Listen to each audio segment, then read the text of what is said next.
second game best player of the game from Team Manila Beer.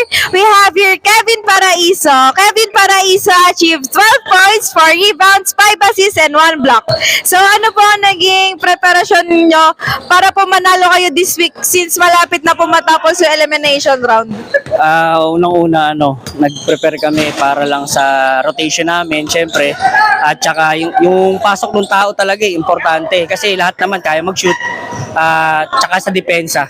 Tapos, hustle lang talaga. Yun lang.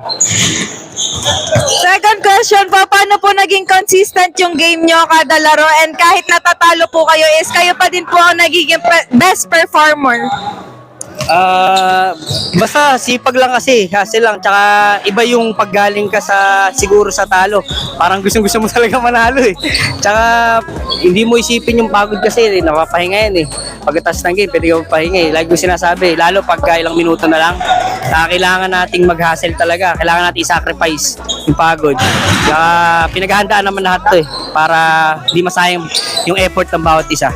Yun lang. Last po, sino po ang gusto niyang batiin or pasalamatan po?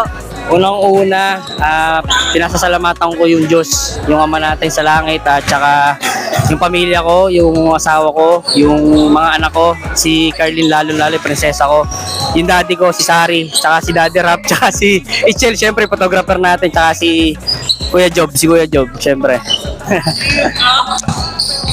Thank you po once again po for our second game best player of the game, Marvin Paraiso.